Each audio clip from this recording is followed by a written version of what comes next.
Welcome back to the Fairfax Files, the podcast at the intersection of cybersecurity, investigations, and the fight to protect privacy in the digital age. Today we have one of the most consequential figures to emerge from the modern data rights movement, Brittany Kaiser. She began a career not in tech, but in human rights law. She worked on data-driven humanitarian campaigns, using the power of information to do good in some of the world's most difficult environments. Then came a chapter that would challenge not just her life, but the global conversation on how our data is used, weaponized, and sold. As a director of business development at what became Cambridge Analytica, she had a front row seat to one of the most significant data scandals in history. And when she saw enough, she did something rare in that world. She walked out.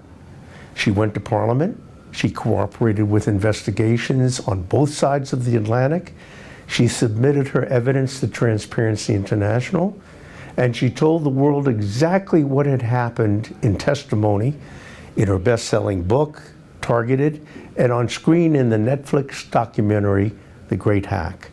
Today, she is CEO of Alpha Compute Corp, trading on NASDAQ, where she is building what she believes is the only real answer to the data crisis, computing infrastructure where privacy is not a policy, it's a mathematical guarantee.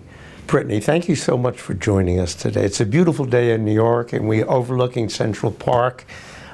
We have so much to discuss today because I'm so interested in the areas of data privacy, human rights, and environmental issues. So let's begin with human rights. I know that you got involved in this early on in your career, and I'd like to know how and why.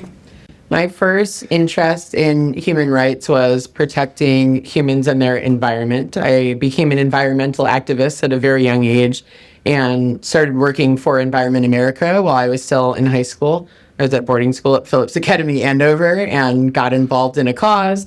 And I had gone to the 2004 DNC in Boston and gone to see then Senator Barack Obama, state senator, by the way. Do you imagine at that point that he might be the president of the United States one day? I felt so strongly that he was going to be the president of the United States that when he got off stage, I waited for him and I said, I'm so inspired by what you're doing. I'm from Chicago and I love that you're helping protect Lake Michigan. I want to help you. What can I do? And he said, young lady, I'm going to be running for U.S. Senate. Maybe you want to volunteer on my campaign.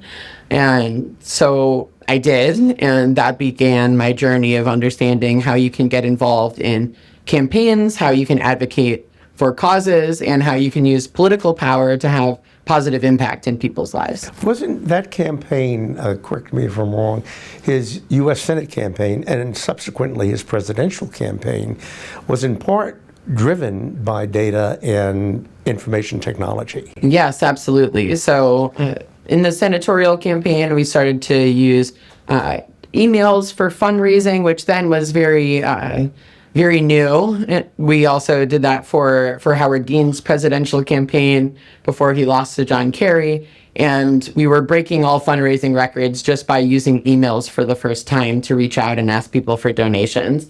And then on Barack Obama's senatorial campaign, at the end, when he made a big speech endorsing John Kerry at the DNC, when he said, "We're not the blue states or the red states, we are the United States," and he made that huge, powerful speech. That's when everyone started to really think, this man is presidential material, and started to follow him. And I knew that as soon as he was going to run for president, I was going to quit whatever I was doing and join that campaign. I was in my second year of university in Edinburgh in Scotland, and I quit to move back to Chicago and join his presidential campaign and build what was the first ever true data-driven presidential campaign. So did a light bulb go off in your mind, and did you say to yourself, now I'm looking at the way data could potentially influence elections in the future? Yes, I think on the presidential campaign from 2007, 2008, what we built as the new media team was the first ever ability to use social media to do political outreach. So I sat next to Chris Hughes, the co-founder of Facebook. He was one of my friends from boarding school, and he co-founded Facebook with Mark Zuckerberg. He had left Andover to go to Harvard, and they were roommates. And they created Facebook together, and instead of Chris moving to California to go work for Sean Parker, like the rest of them had, Chris moved to Chicago and joined the Obama campaign with me. And so every day we were able to create new features in Facebook, specifically for Barack Obama's presidential campaign. And so we were starting to see what type of data could be collected, data about what people cared about, what they were liking, what groups they were interested in. And we started to see that if we would craft messages that were targeted about what these people cared about, that all of a sudden we were increasing our engagement rates in ways that no one had ever really seen before. And so this targeted messaging idea began to be the bedrock of our voter engagement campaigns. All of a sudden, we were getting millions of people to sign up to vote for the first time that had never really engaged in the political process before. We were getting people to care about issues that were important to themselves and their families when they had never really engaged with politics before. And it was jaw-dropping for me to see how well these technologies worked. And I thought, well, if you can do this for politics, you can do this for human rights. And I want to talk to you about human rights, but I want to follow this tack right now about technology, social media, and elections. Back then, did you all have discussions about the good it could do and also the evil it might do? Maybe I was a little naive at the time, but because I was working for someone who was highly ethical, Senator Obama was a man that was very focused on campaign ethics and only using 100% positive communications. We didn't do any negative campaigning, not against other Democrats and not even against Republicans. So it was a time where using 100% positive messaging, I didn't feel like anything we were doing had any ethical quandaries attached to it. And maybe I should have thought that way. It took me many years to actually implement that technology for people who maybe have a little bit less values-driven communication strategies, and to see the negative impact of that and realize, well, technology is in the eye of the beholder. It's just a tool. So if good people use it, then inherently it can be good. But if people use it for the wrong reasons, it can cause a lot of damage. It's interesting you talk about the use of it in causing some damage. I wonder whether the folks that are involved in technology, by and large, and I hate to generalize, but are they tone deaf to issues related to ethics and to values and to morality? Well, I think a lot of people who are implementing these types of technologies are really using it as a means to an end. And so they see, if this is going to get me into office or this is going to sell my product, I'm going to do whatever it takes in order to get to my end goal. And they're not really thinking about the negative consequences of the means in the way that they should, because between people's mental health and fractionalizing society, using targeted communications for the wrong reasons can have very destructive consequences. This is a change in culture, a big change in culture, because our country was founded on certain principles, and those principles go directly to the issue of morality and ethics. And it seems to me that there's been a decline in discussion about that, particularly in the tech world. How do we bring that discussion to the forefront of the conversations? That's really what I've been trying to do for most of the past decade, which is remind people that yes, technology can be an inherent good in our lives, but it can also be used as a weapon.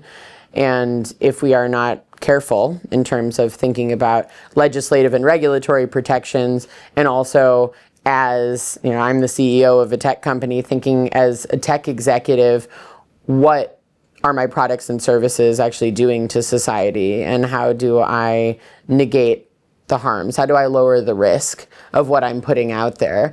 And I think that is such an important conversation that we can't just leave to people to make that decision on their own.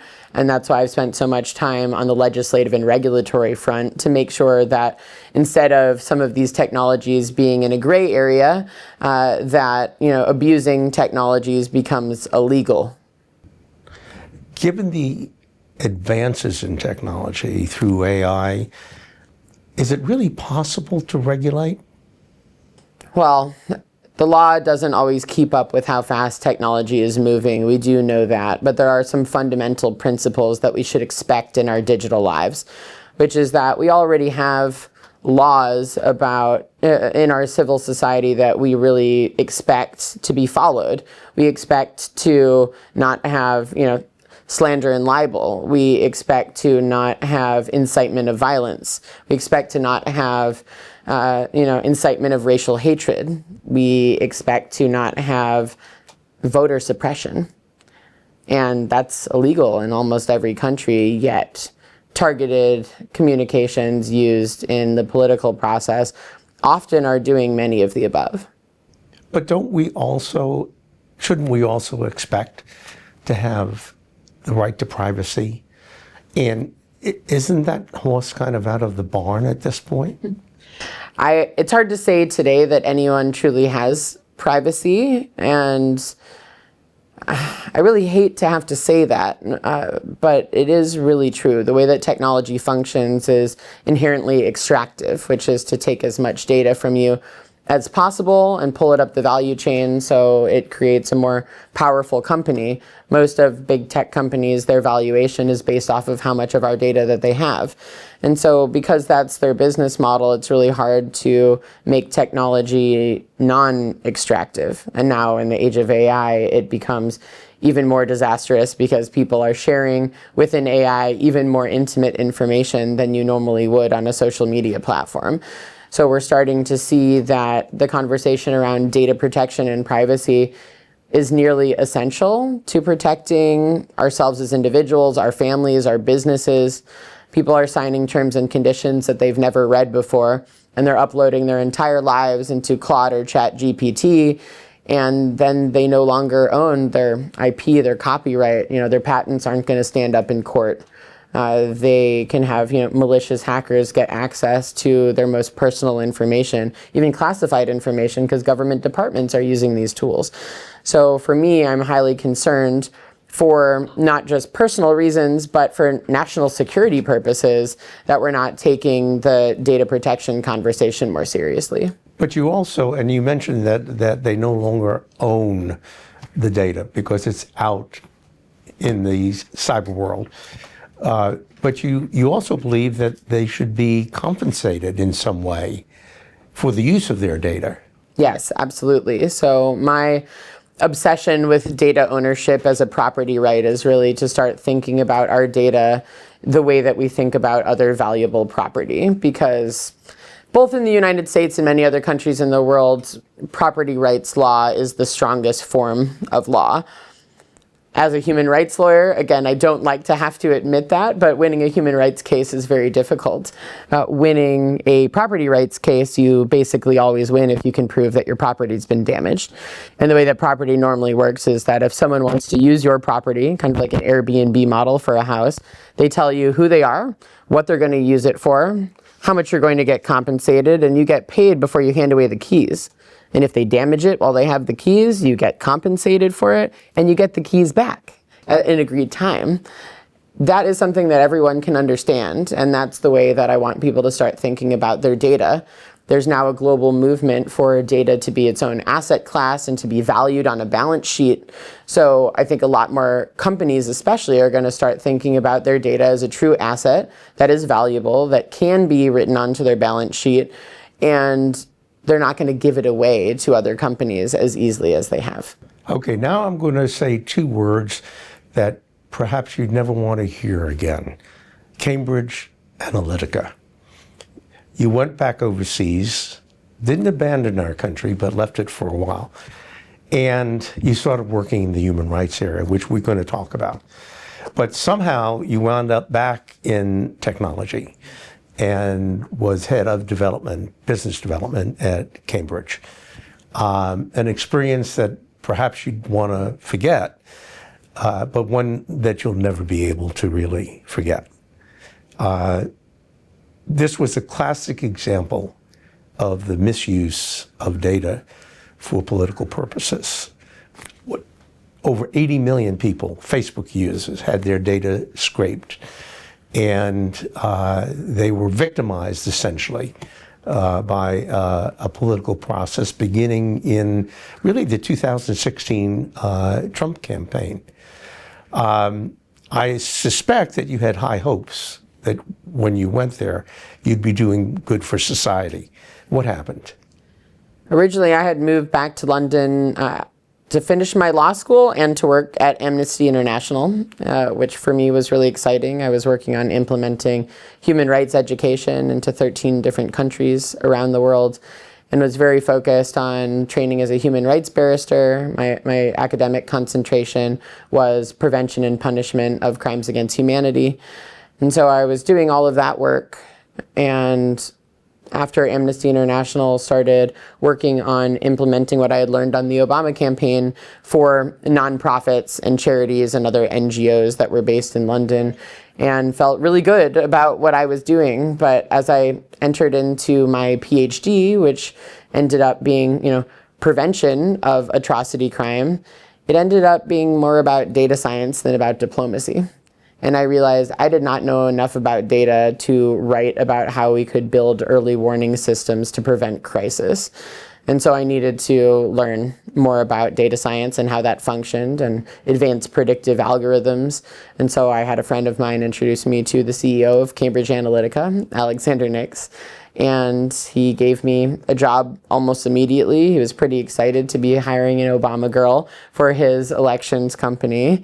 And I think I bit off a little more than I could chew in the beginning. I learned a lot more about data than I bargained for, that's for sure. I was there for nearly 4.5 years and worked on elections in over 50 different countries around the world, including back in the United States, which is what brought me back to the US, opening our New York and DC offices. And I started to see, as I mentioned earlier in our conversation, that the way that other people used the tools that we built on the Obama campaign was not the way that we used them on the Obama campaign. These were used for what I would call, nefarious purposes sometimes, very targeted negative political campaigns, running the types of campaigns that I was not proud to be a part of, and started to question whether targeting neurotic people with fear-based messaging. So this was all about money and power. In the end, that's what it is. Damn the outcome. It's just money and power. If you have enough money to target people with specific types of advertising, political advertising, even some things that don't look like political advertising but are, then you will get the power that you seek, because it is now really a math equation more than anything else. And I suspect that as time went on, you had some sleepless nights. Yes. And you finally decided enough is enough. And so you became what's known as a whistleblower. Yes. You went to Parliament to testify. You gave information to an organization I co-founded, Transparency International, which is the leading advocacy group against corruption, and also supports human rights campaigns across the world. When did you decide? Was it during breakfast, lunch, or dinner when you decided, okay, enough is enough, I've got to get out of here, I've got to alert the world as to what is happening? Yeah, it was a series of red flags that built up over time. Originally, it was when I started to be told, because since I was director of business development, that when we wanted to work in a new country and I was trying to figure out what we were allowed to do with data and what we weren't, combining commercial and political data, whatever it happened to be, that the data scientists knew what to do, and I should stop calling the lawyers for advice because I was creating too many invoices. Now, that doesn't sound right. I've spent nearly a decade in law school. I know when I need to call a lawyer and get advice. And so then after Trump won the election, about a month later, the colleagues of mine that had actually worked on the Trump campaign and on Trump's super PAC did a 2-day-long presentation of exactly what they had done. And they showed us things that I hoped I would never see in my entire life, including an entire targeted group that they had focused on, which was called the deterrence group. And if you label voters as deterrents, it means you're deterring them to go vote. And that, in my opinion, is voter suppression. I think in the eyes of the law, it should be considered voter suppression. And I realized that something very wrong had gone on, and I needed to do something about it. So I spent a while collecting evidence, trying to figure out what had happened, what documents. Were you having this conversation with yourself, or did you speak to others about what you should do? Originally, it was just with myself. During that presentation I was talking to you about, I started recording in my lap. Once they showed the deterrence group, and I thought, oh no, I'm going to need to do something about this. So I started recording, and that recording was even in my Netflix documentary, The Great Hack, some of the audio from it. And I started to collect those documents over a period of time. And then one of my friends, Paul Hilder, who was a co-founder of change.org and Avaz, I started talking to him about the fact that I probably wanted to figure out how to get out of there. And he said, well, you know, I'm happy to help you find something else to do with your life, you know, but you're probably going to need to talk about what went on there and why you left. So he started working with me, working through my documents, trying to figure out what I had, what my evidence actually could show and could say. And we started packaging up Did he talk to you about the possible consequences of doing what you were about to do? Well, I'm lucky that I was training as a human rights barrister and I had studied whistleblowing law, so I was aware of what my rights were in the US and the UK. Luckily, whistleblowers do have protections in both countries. And as a British permanent resident and an American citizen, I understood that if I had evidence of... But you're talking about legal rights. Of course. I'm really talking about the other sort of consequences, turning your life upside down. Of course. For me, because I have a legal background, I thought first in the eyes of the law, I have evidence of, you know, fraud, waste, or abuse. Therefore, my NDA becomes null and void. So technically, I can't be sued for becoming a whistleblower. You know, there's always frivolous lawsuits and people trying to come after you. So from a legal basis, I am sound as long as I am submitting my evidence to Parliament, to Congress, to government agencies. And I did give evidence to 27 different government investigations in the end. But you don't ever know what else could happen. I mean, we call it a crisis of conscience for a reason, because you feel like you can't sleep at night if you don't do something. And then, you know, you jump off a cliff without knowing if you have a parachute. So you can't sleep at night without doing something, and then you can't sleep at night for fear of some sort of retaliation, not within the legal system, but outside the legal system. You were going up against some very powerful people. Yes. Were you frightened? Did you have threats? Absolutely. I had threats. Absolutely. I was frightened, but I had 24/7 security. I was followed around by a Netflix documentary team, which meant I was constantly surrounded by plenty of people, and I just kept pushing through, you know, investigation after investigation, lawsuit after lawsuit, giving expert witness testimony, going through my 100,000 documents and choosing what needed to be given where, how I could actually explain how these technologies function, how I could explain what went wrong, and how we could use that information to change law, first and foremost, to get justice for people who had been victims of this, and then, of course, to hopefully build something that could mean this doesn't happen again in the future. And do you think you achieved some of those goals? Yeah, over the past, it's been over 8 years and a couple months since I became a whistleblower.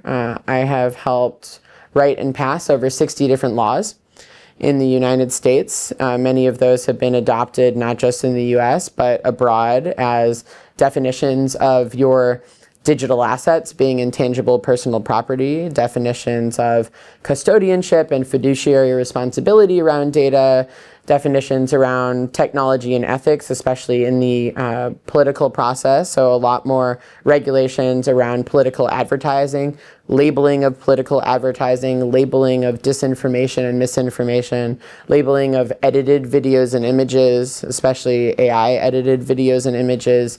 I have just been on the front lines of this since coming out as a whistleblower, and I have seen legislatively and regulatorily, we've had a huge amount of impact. And culturally, people are now more aware that they should have more rights than they do. And I see people standing up for themselves. I see entrepreneurs thinking about how they use technology in their business. And I see more of a public zeitgeist of questioning what they're doing on a daily basis instead of just being addicted to technology and not really thinking through the consequences. Brittany, our country here in the United States, for many, many years, and under many presidents, both Democratic and Republican, we always felt that we had a moral responsibility to use what I call the bully pulpit to convince other countries to see human rights as a right for all people, civil rights and human rights. That's changed in recent years. The global conversation about human rights has really been declining, if you will. Tell me what your thoughts are about that. Yeah, for me, I have been so passionate about human rights and human rights law for my entire career that for a long time, that's all I could think about. It was, the lead to all of my conversations. And I now feel like because society has become so divisive over political topics, mostly because of targeted information on social media, that it's become nearly impossible to have a normal conversation about human rights. And a lot of people do not realize what human rights are and how important they are to protect. Instead, everything gets politicized and weaponized to the point where it's nearly impossible to have everyone see eye to eye on what I always thought was something that we globally decided on.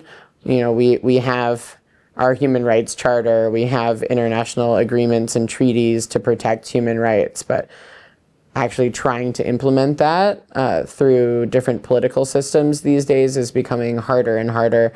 And I really do believe it's because of the divisiveness that technology has caused. We all used to be able to have much more moderate conversations. And because of the way that algorithms function and only show people what they want to hear and show them more and more of what makes them emotional, inflammatory content that gets them upset, they go down a rabbit hole of beliefs that normally would not be justified by human beings around them. But the technology makes them feel like their radical views are acceptable and makes them more radicalized. And that has been, I think, one of the biggest detriments to the protection of human rights in society today. Has this technology that you're speaking of, and I assume in particular social media, in your belief, has that led to some of the increase in violence, let's say in our own country here in the United States? Oh, yes, absolutely. You can tell that so many people that normally would have been reasonable have become radicalized by their own thoughts because they are living in a complete silo. They just have their own views being regurgitated to them in more and more inflammatory ways, to the point where they feel justified in committing violence against other people because they think that the other people are so wrong that what they're doing is right. Is there any hope to change this? And let me be more specific. I've been studying Generation Z, and I've been looking at certain statistics about Generation Z. 38% of Generation Z don't believe that democracy is the don't believe, not necessarily the democracy, but don't believe that loyalty to their own country here in the United States is important. 28% believe that violence is okay to create political change. Their mind is pretty well made up. They are of the technological generation, and I don't know how we can possibly cope with this or change it to try to get it back on track. Yeah, it's pretty upsetting to me that this is where we are today. I believe, I'm an American citizen only. I'm a patriot. I come from a military family, and I can't believe that so many young Americans don't feel patriotic. They don't feel good about their country. They don't feel good about their government. They don't feel hope or trust in the system, and that causes even more fractions in society than we've ever had before. For me, this is something that I've really taken up as a huge issue recently, which is that I feel like the way that some technologies function are detrimental to our national security as a country, and that the ways that we can be targeted by both foreign and domestic adversaries is very dangerous, and that we need to secure our own compute power, data ownership, and ability to stop our people from being targeted in order to hope that, we actually have the ability to have national security in the future. I think you've probably seen recently that, the entire country over the past month has gone a little crazy on trying to stop America's domestic energy developments and AI data centers. I mean, this is a Chinese disinformation campaign. You can see it from a mile away. But look, I'm glad you brought that up. The pushback on the data centers is more related to the use of water, energy, not necessarily about the use of the data. Of course. But people are mad at AI. They're mad that AI is taking their jobs. They're mad that AI, it means that, their entire world is changing. And, you can blame it on the water. I've never seen so many people so active about pollution of water, considering that's what got me into political activism in the first place. That's not what this is about. It's an excuse. I wonder how much this AI discussion is hype by the companies that are actually benefiting from the technology. And what I mean by that is, we know that AI is going to displace workers. We know that. But the numbers I'm hearing are so dramatic. I wonder if it's just not something that is being used to pump up stock prices and wealth. Well, of course. I mean, there's a few different ways to look at this problem right now. One is that, we're in an AI race against China, and this whole discourse of everyone being mad at AI data centers started when our president and the CEOs of our top AI companies were all in China, when they're away from their desk, not paying attention.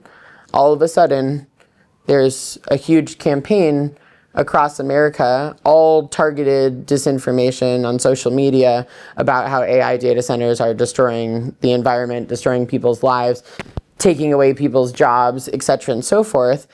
And then everyone starts flying back, and by the time President Trump and all of the AI CEOs get back, there have been over 300 local bills dropped in America to stop the development of our energy supply and to stop the building of AI data centers, even projects that are mid being built.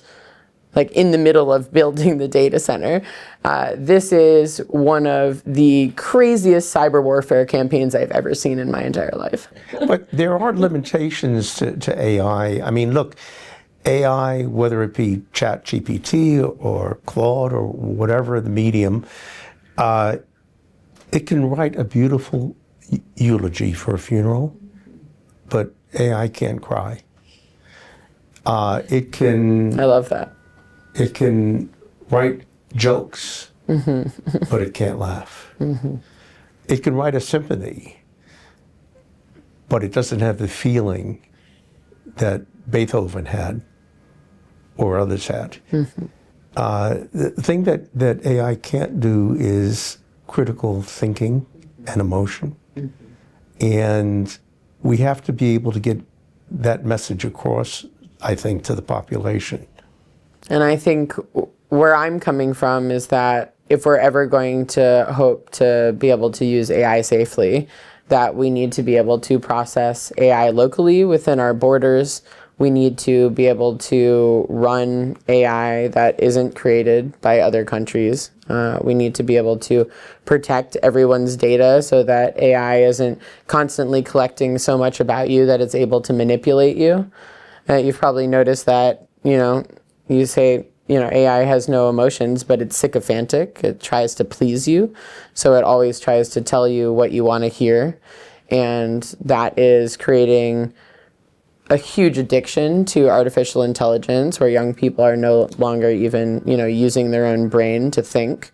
We have, young people with AI psychosis, where they think that they're able to do anything because they now have this tool that kind of makes their impact infinite.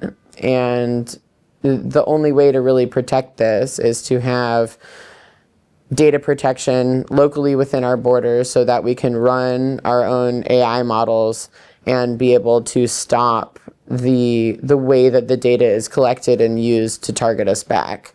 It's the only way that we're going to be able to implement these AI tools safely. Do you see that happening in the near future?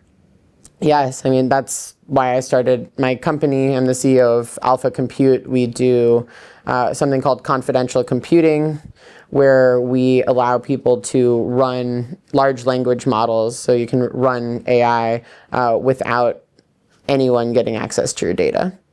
So what it does, it takes a snapshot of all of the data and whatever you're uploading to it, and it will answer your question and give you the intelligence you're looking for, but none of that data goes back to third parties.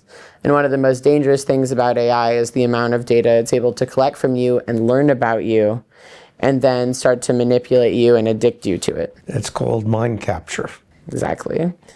So I have nothing against AI being used intelligently, of course. With my legal background, I use it for drafting long-form documents. I use it for doing first versions of contracts.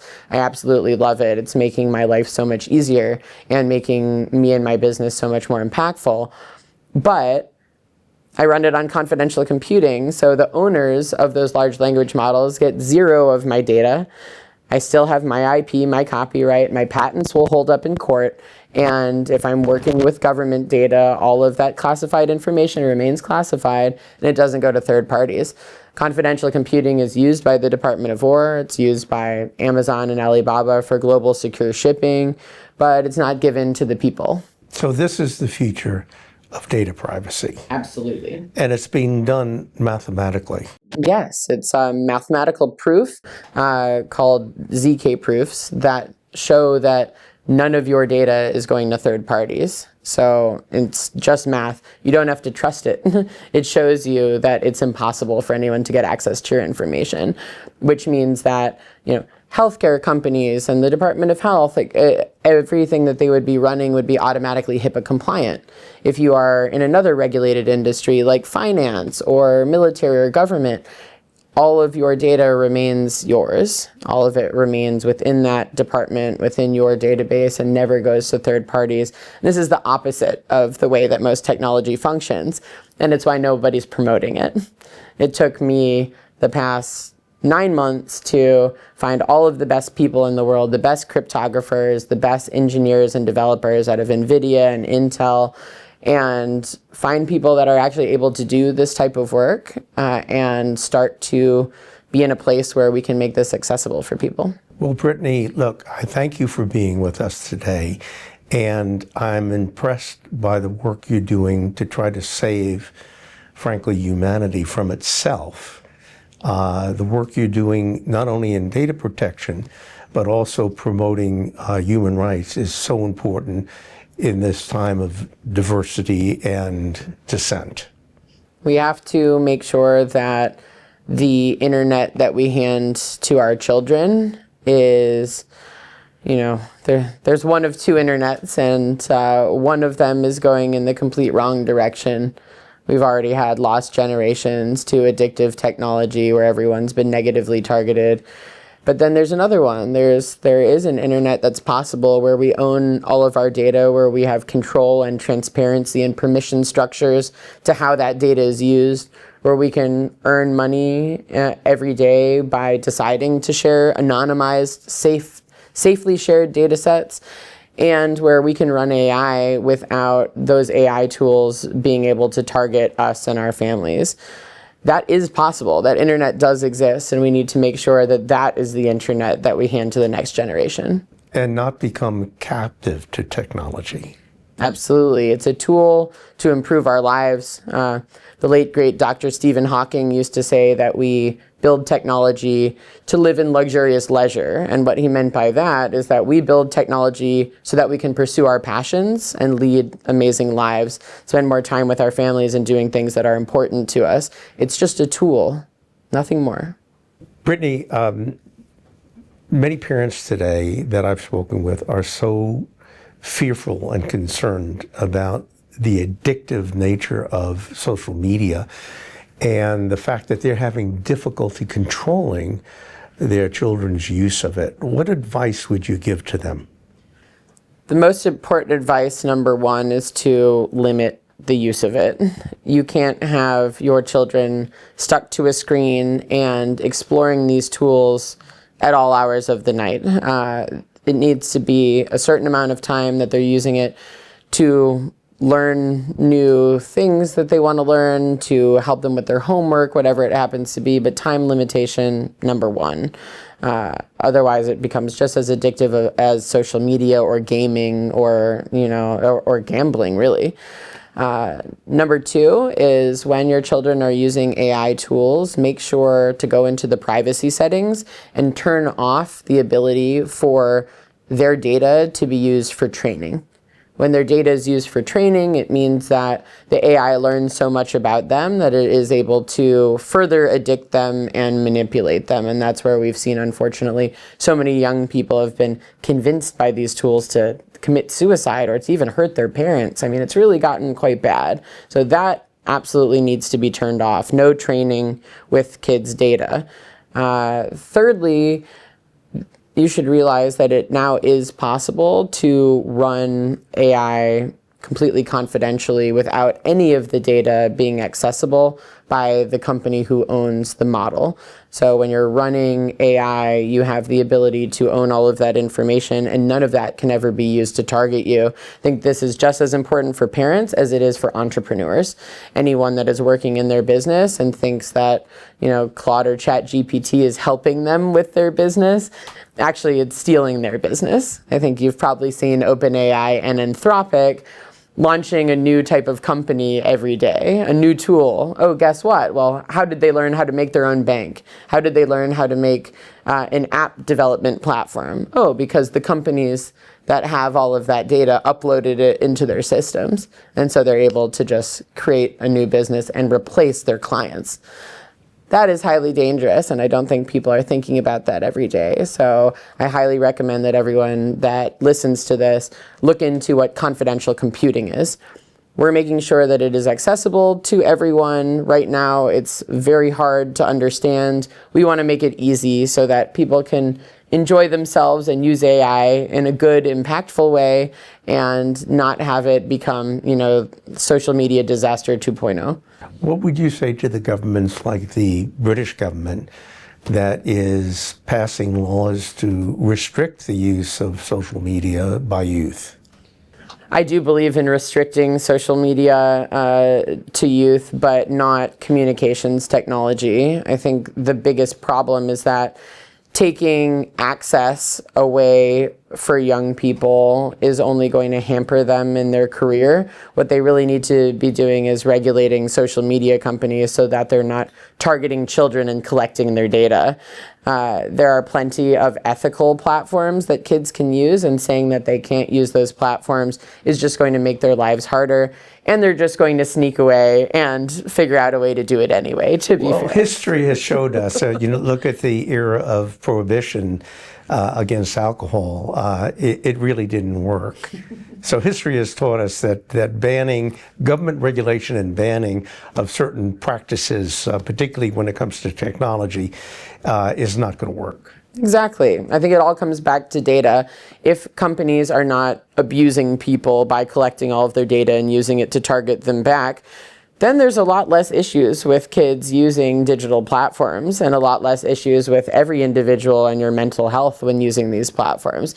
So we really need to think about, how do we make sure that these platforms are becoming ethical, are forced to be ethical, and forced to respect human rights and data rights?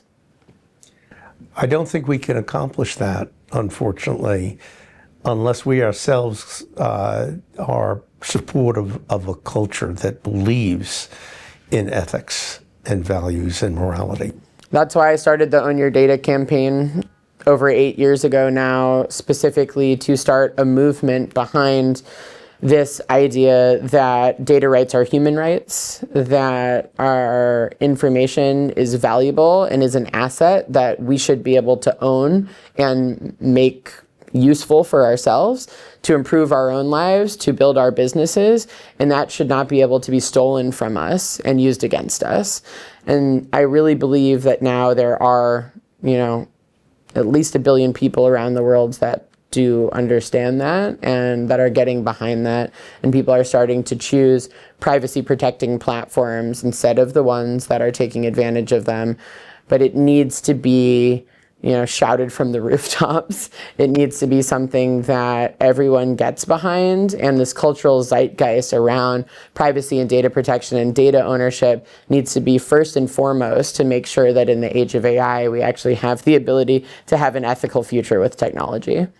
Thank you so much, Brittany. Thanks for being with us. And thank you again for having me. This has been such an enjoyable conversation. I'm so grateful for all of the work that you've done in transparency and advocacy in your life, and supporting people like me to make sure that we can make the world a better place. Let's keep trying to do that.